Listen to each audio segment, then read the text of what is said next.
Assalamualaikum warahmatullahi wabarakatuh. Selamat sore pemerhati kebijakan. Jumpa lagi dengan saya, Gatot Laksono, analis kebijakan media di SKDN Kemendagri. Sore hari ini saya akan bincang-bincang terkait dengan kegiatan urgensi Kirtanas. Apa itu Kirtanas? Bagaimana mendesain kegiatan itu? Kirtanas adalah perkiraan isu-isu perkiraan strategi nasional pemerintahan dalam negeri.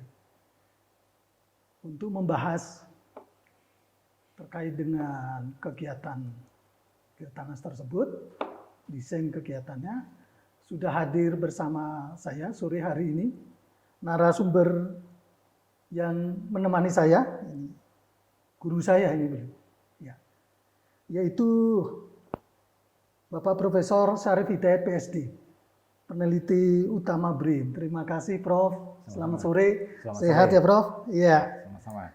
Ya. Terima kasih berkenan memenuhi undangan kami untuk podcast PASKDN Insight Prof. Ya. Dengan senang hati. Terima kasih Prof. Prof. Syarif, sebagai informasi awal bahwa PASKDN Kemendagri ini lembaga nomenklatur baru di lingkungan Kemendagri. Dia reposisi dari lembaga Badan Litbang Kemendagri. Dengan didasari regulasi kebijakan peraturan Presiden nomor 114 tahun 2021 tentang Kementerian Dalam Negeri, kemudian ditindaklanjuti dengan peraturan Menteri Dalam Negeri nomor 137 tahun 2022 tentang organisasi dan tata kerja Kementerian Dalam Negeri. Saat ini kami sedang mendapatkan amanah tugas di SKDN, yaitu mengampu 4 indeks, Bro. Indeks kepemimpinan kepala daerah, indeks tata kelola pemerintahan daerah, indeks pengelolaan keuangan daerah, dan yang terakhir adalah indeks inovasi daerah. Dari 4 indeks ini, indeks inovasi daerah ini yang relatif sudah established, sudah beberapa tahun berjalan, dan alhamdulillah sudah bisa sampai melahirkan dana insentif daerah, Prof, yang diapresiasi oleh kawan-kawan Pemda. Ya. Prof. Syarif, saya ingin mendapatkan gambaran Prof terkait kegiatan Kirtanas ini, Prof. Di mana Kirtanas itu juga ada di beberapa kementerian lembaga terkait, di Lemhanas, di Wantanas, kemudian juga ada di Kemendagri gitu. Kita ingin lihat perspektif Kirtanas untuk di Kemendagri itu seperti apa, Prof? Kemudian bagaimana pandangan Prof terkait juga dengan bagaimana menyusun desain perumusan rancangan kebijakan yang dilahirkan dari Kirtanas ini. Nah, apa maksud, tujuan, dan sasaran dari kegiatan Kirtanas dan nilai manfaat yang bisa diharapkan, manfaat bagi lembaga, manfaat bagi Pemda, mungkin juga manfaat bagi publik. Silakan, Prof. Baik, terima kasih Pak Gatot. Ini menarik ya, Kirtanas itu menurut saya itu sangat penting dalam perspektif kebijakan. Karena dengan Kirtanas itu kan kita diharapkan bisa melakukan foresight. Foresight itu artinya menyusun semacam strategi nasional untuk ke depan. Ya, ekspektasi ke depan ya, Bro. Jadi foresight itu melakukan, sebenarnya Kirtanas itu lebih banyak didasarkan pada forecasting. Ya, data forecasting ya, untuk kebijakan 2-3 tahun yang akan datang. Nah, oleh karenanya untuk bisa menghasilkan suatu forecasting atau perkiraan yang tepat dan tajam itu dan akurat tentunya harus didasarkan pada data yang kuat. Database yang akurat, tepat.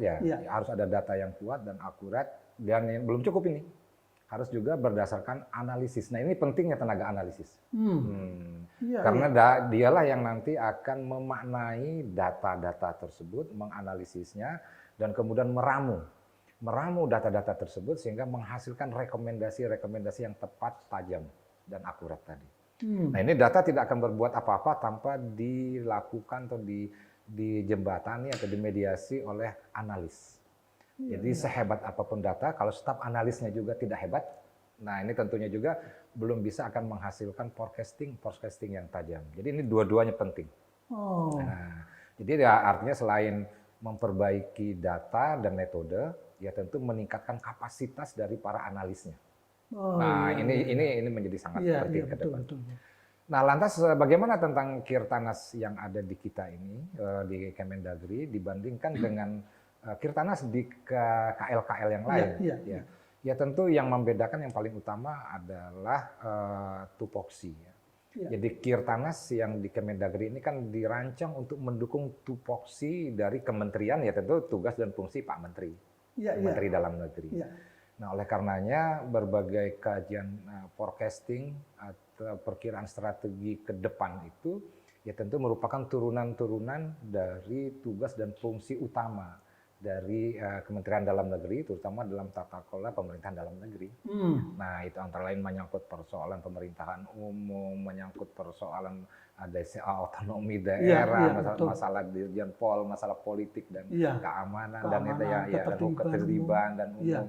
Nah, tentunya bidang-bidang itu yang seharusnya menjadi fokus utama dari Kirtanas. Gitu.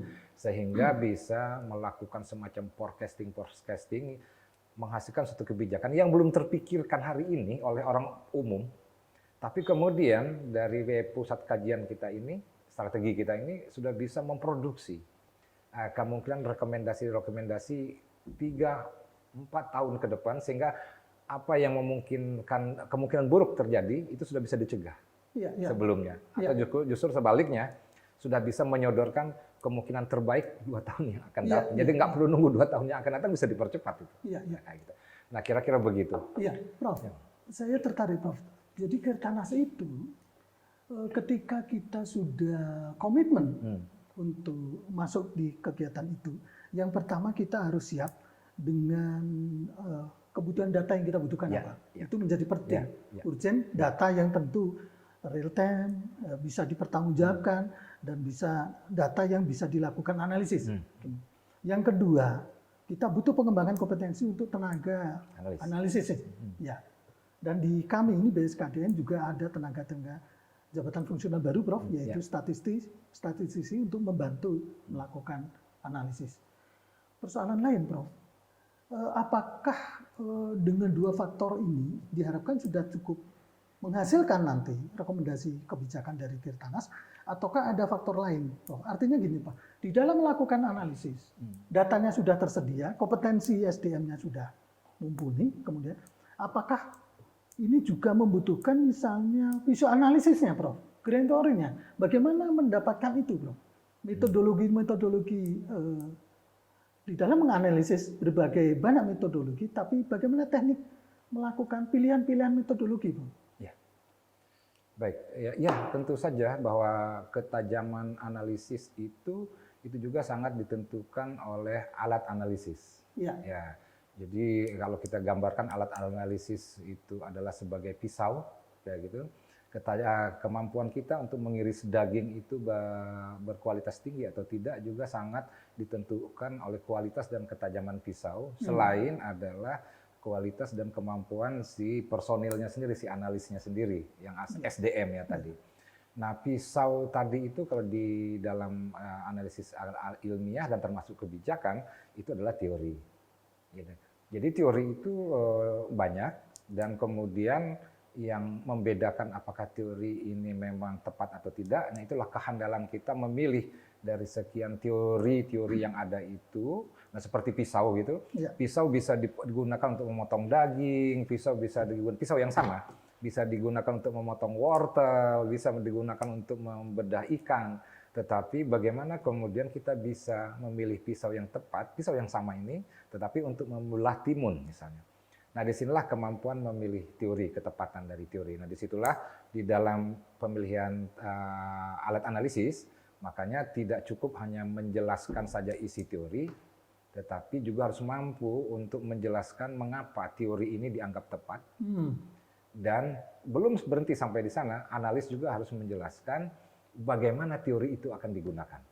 Nah, kalau seandainya alat ini sudah dikatakan alat ini tepat, dia dipilih tepat karena ini, dan nanti pisau ini akan saya gunakan dengan cara begini untuk membedah permasalahan. Nah, baru dikatakan dia akan memilih alat analisis yang tepat.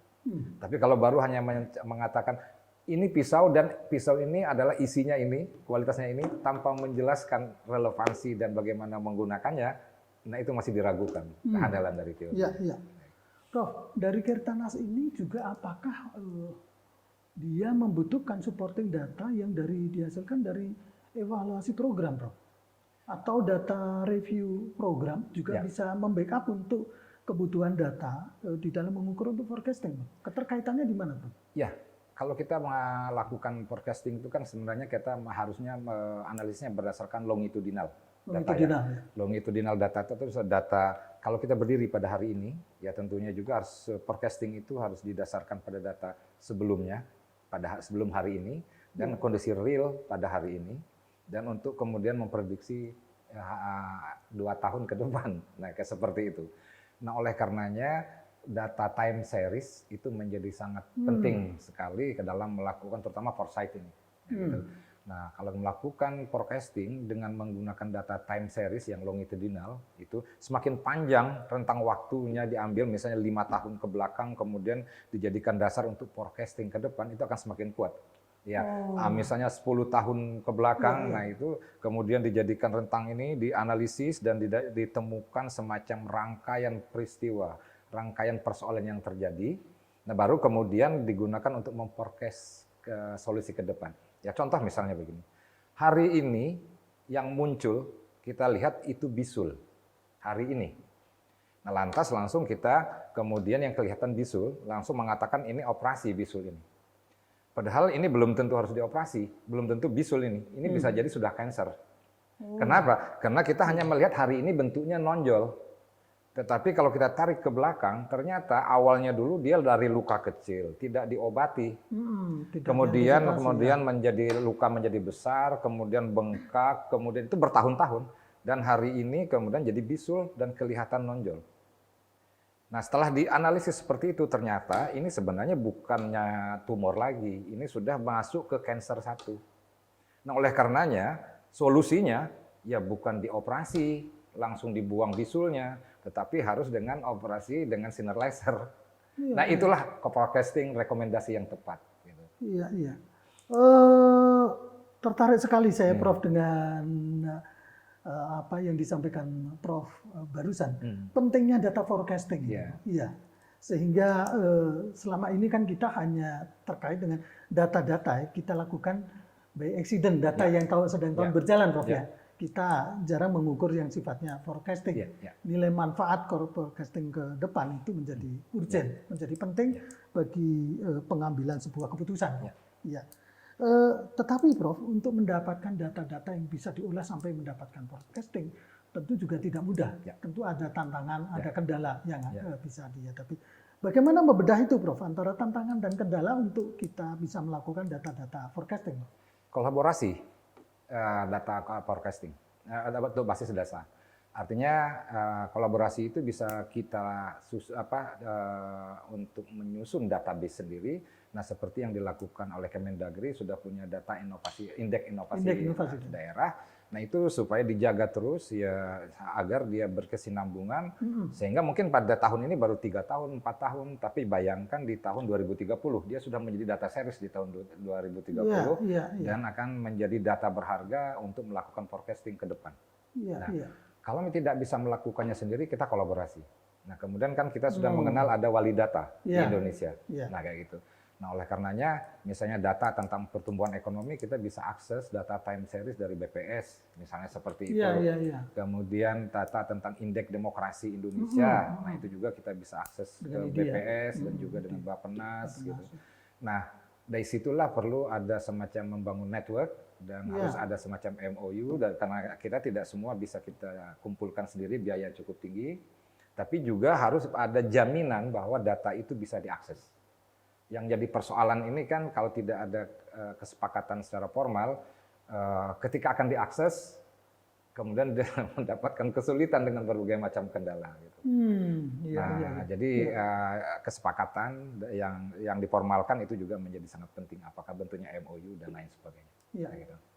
Prof, ada ide gagasan yang bisa disampaikan kepada publik, Prof, atau harapan Prof Syarif untuk Kirtanas ke depan itu bisa seperti apa, Prof?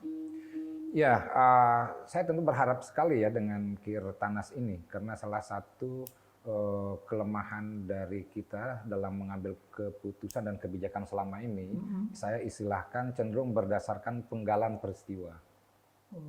Jadi akhirnya apa? Dia cenderung parsial karena hanya memotong-motong peristiwa, tidak didasarkan pada rangkaian peristiwa.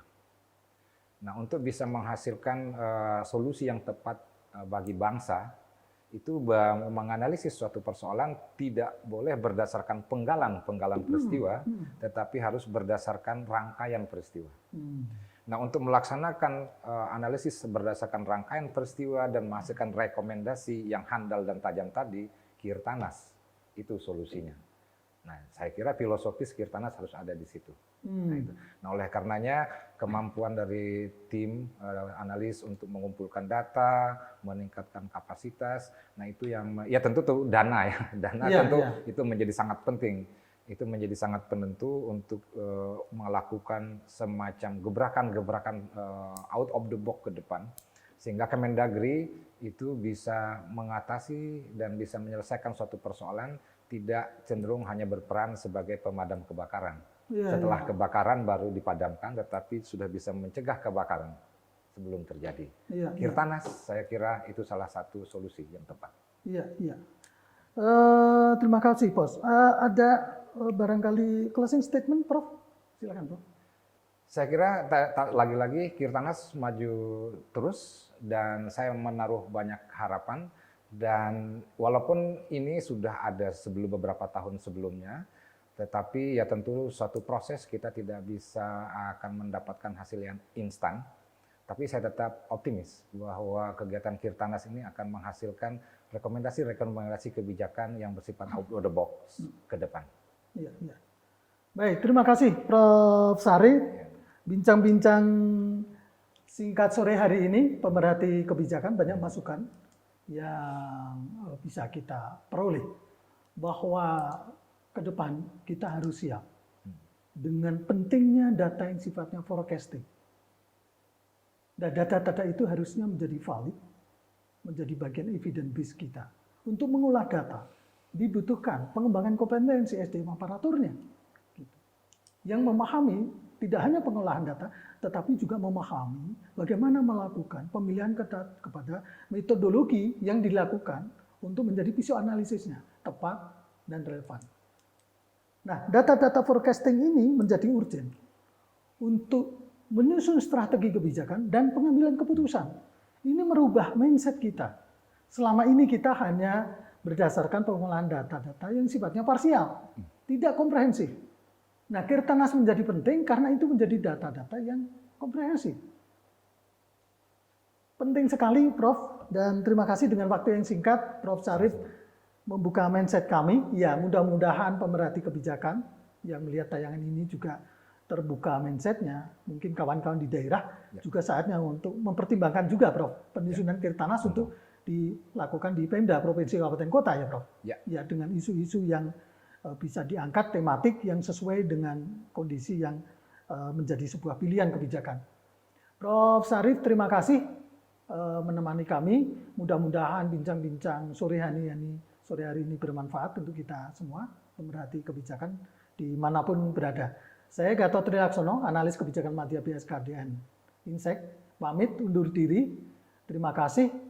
Mudah-mudahan apa yang kita bincang-bincangkan ya membuka mindset baru di kita semua. Mohon maaf manakala kami memandu ada hal kurang berkenan, kami tutup. Assalamualaikum warahmatullahi wabarakatuh.